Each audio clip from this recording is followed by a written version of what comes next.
Olá, hoje 28 de outubro, segunda-feira, prepara o teu cafezinho e vamos juntos para mais um dia de Café com Lexio. Em nome do Pai, do Filho e do Espírito Santo. Amém. Que a graça de Deus me preserve da vida inclinada ao conforto, da língua desenfreada, da mente dispersa, da consciência sem exame, da oração indolente, do desleixo nos sacramentos e do amor por mim mesmo e pelas coisas no lugar de Deus. Ave Maria, cheia de graça, o Senhor é convosco. Bendita sois vós entre as mulheres e bendito é o fruto do vosso ventre, Jesus. Santa Maria, Mãe de Deus, rogai por nós, pecadores, agora e na hora de nossa morte. Amém. Nossa Senhora, medianeira de todas as graças, rogai por nós. São José, providenciai e intercedei por nós. Continuamos unidos. Em nome do Pai, do Filho e do Espírito Santo. Amém. Hoje a Igreja celebra a memória de São Simão Cananeu e São Judas Tadeu, os apóstolos que eram primos de Jesus. Sim, esses dois apóstolos, que são menos conhecidos que os outros, são parentes mais estreitos de Jesus. Eram dois dos seus primos. São Judas Tadeu, a tradição ela é muito precisa. Ele era filho de Alfeu, irmão de São José, e a sua mãe era Maria de Cleófas, que era prima da Virgem Maria. São Simão Cananeu, Simão, do hebraico significa zeloso. Ele era um fiel cumpridor dos preceitos, tinha grande compaixão pelos aflitos e trabalhava com muita obediência e fervorosamente pela salvação das almas. Que São Simão Cananeu e São Judas Tadeu rogue por todos nós para que sejamos inflamados pelo Espírito Santo à fidelidade a nosso Senhor Jesus Cristo. A primeira leitura de hoje, leitura da carta de São Paulo aos Efésios, capítulo 2, versículos 19 a 22. Essa palavra a gente já meditou e é uma palavra que também São Pedro vai falar para nós. E São Paulo diz: Irmãos, já não sois mais estrangeiros nem imigrantes, mas concidadãos dos santos. Sois da família de Deus. São Paulo aqui vem nos exortar e reafirmar que já não somos estrangeiros, mas somos família de Deus. Que em nosso Senhor Jesus Cristo nós fomos integrados nesse edifício que é a igreja, que é o templo santo do Senhor, que é o corpo místico de Cristo, a igreja. E nós não estamos à margem, nós não estamos à parte, nós fomos integrados nesta construção. Portanto, quando a igreja sofre, nós devemos sofrer junto com ela. Quando a igreja se alegra, nós devemos nos alegrar junto com ela. Por quê? Porque somos pertença dessa grande construção, deste corpo místico de nosso Senhor Jesus Cristo, que é a igreja. Já não somos mais estranhos, pessoas que olham de fora, pessoas que acompanham, mas à margem. Não, somos parte, somos pertença. Por isso, quando acontece algum escândalo de um contratestemunho de um padre, nós não devemos praticar a maledicência, mas sofrer com a igreja que sofre e rezar para que o Espírito Santo suscite e sustente vocações santas, para que a igreja ela cresça no amor e na misericórdia de Deus e para que esses contratestemunhos sejam cada vez mais escassos no meio de nós, que nós possamos pedir ao Espírito Santo a graça de sentir-se igreja, para onde a gente estiver, aonde nós estivermos, nós sentimos: eu sou a igreja, eu sou a igreja, aonde eu estiver, eu sou a igreja. Por quê? Porque já não sou estranho, mas sou família de Deus. Sou família de Deus e é assim que nós devemos nos sentir. Quando a nossa família sofre, a gente sofre junto com a nossa família. E a nossa família, por mais divergências que possa ter dentro de casa, a nossa família a gente não abandona. O sangue dá na canela, mas a gente não abandona. Por quê? Porque é família. E nosso Senhor Jesus Cristo fez isso conosco. Portanto, Igreja Católica, família de Deus. Nós somos descendentes, nós somos corpo, nós somos integrados a essa construção que tem como fundamento quem? Os apóstolos e o próprio Jesus Cristo como pedra principal.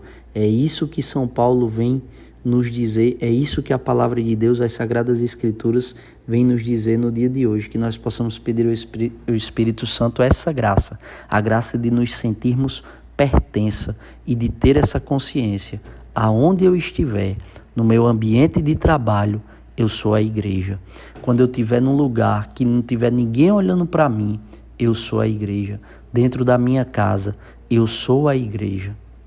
E, portanto, isso deve conduzir e iluminar as nossas escolhas, as nossas decisões, a nossa conduta, para que tenhamos uma vida de uma só dimensão, de uma só costura, e não uma vida dupla. Nós não somos só igreja dentro da igreja, nós somos igreja aonde nós estivermos, na circunstância que a gente viver, na circunstância que a gente estiver inserido, nós somos a igreja de Cristo. Nós somos pertença, família de Deus. O evangelho de hoje, Lucas, capítulo 6, versículos 12 a 19. Esse evangelho vai narrar o momento em que nosso Senhor Jesus Cristo escolhe 12 entre todos os discípulos para chamar de apóstolos. Mas aqui eu quero refletir sobre alguns momentos de Jesus para a escolha. O evangelho começa dizendo: naqueles dias, Jesus foi à montanha para rezar, ou seja, subiu a montanha. O que é subir a montanha? Se colocar em oração, se retirar do barulho, do agito, da falta de silêncio, da falta de quietude. Para quem subiu uma montanha já, sabe como no alto da montanha, seja ela pequena ou grandona, existe uma quietude. Você olha para a natureza e a tua alma se aquieta com aquela grandeza. Jesus sobe a montanha para viver essa quietude, esse silêncio exterior que provoca um silêncio interior, que colabora com o momento de oração. E aí o evangelho continua. Lucas continua narrando. Passou a noite toda em oração a Deus. Então o que é que Jesus quer nos ensinar? Que antes de tomar qualquer decisão importante, a gente deve fazer vigília. Sim, a gente deve rezar muito, a gente não deve rezar pouco. Quantos de nós tomamos decisões importantes nas nossas vidas sem rezar ou rezando muito pouco? Não, nós devemos rezar muito, porque Jesus, o nosso Deus, o nosso Senhor, o nosso Mestre, nos ensina que é assim que tem que fazer. Veja, naqueles dias Jesus foi à montanha para rezar e passou a noite toda em oração a Deus, ou seja, fez vigília. Se Jesus, que é o próprio Deus, fez vigília em oração a Deus para escolher os 12, porque ao amanhecer chamou seus discípulos e escolheu 12 dentre eles. Então, se Jesus se colocou nessa situação, imagine nós que temos uma comunicação muito mais limitada com Deus. Nós devemos botar o nosso joelho no chão, nós devemos fazer vigília, nós devemos fazer jejum, nós devemos colocar a nossa vida e as nossas decisões em oração antes de tomar qualquer decisão importante. Isso deve ser uma revisão de vida, isso deve fazer parte do nosso exame de consciência. Peraí, eu tenho uma decisão importante para tomar, eu tenho uma coisa importante para falar. Antes de tudo, eu vou rezar. Eu vou rezar, porque é assim que Jesus está nos ensinando. Subir a montanha, se retirar do barulho, promover uma quietude. Eu não vou rezar de qualquer jeito, eu não vou rezar agitado, eu não vou fazer aquela oração apressada, que eu começo a oração já querendo terminar. Não, eu vou me colocar numa posição favorável de diálogo, de falar para Deus e de escutar a Deus. E aí, depois da escolha dos 12, Jesus desce para um lugar plano. Uma grande multidão vem a Jesus para tocá-lo, para ouvir Jesus e ser curado de suas doenças. Então, sabe o que é que você está precisando muitas vezes na sua vida?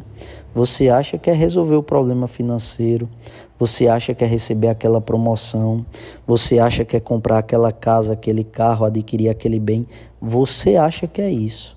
Mas o que eu e você nós estamos precisando é ouvir Jesus, porque ouvir Jesus nos cura de todas as nossas doenças, da doença do pecado, da doença da falta de fé, da doença da falta de esperança.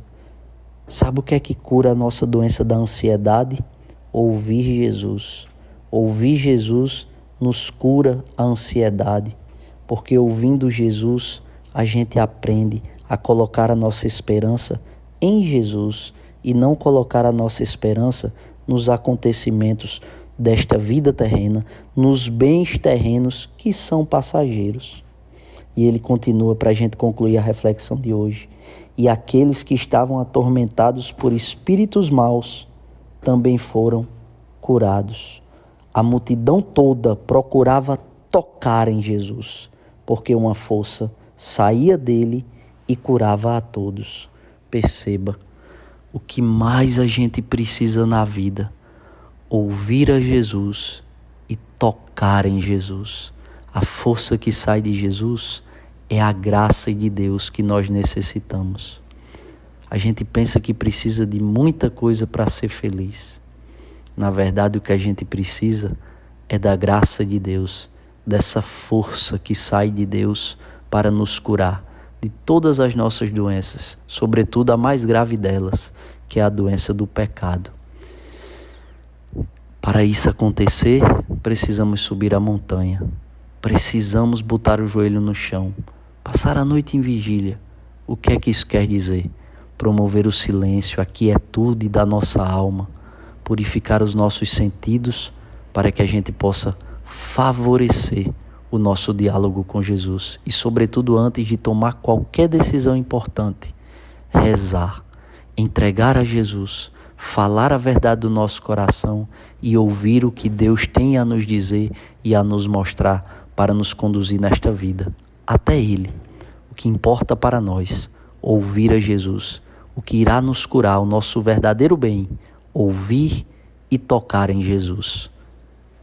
Que Deus nos abençoe e nos aprove a cada passo. Se vivo, vivo pela misericórdia do Senhor.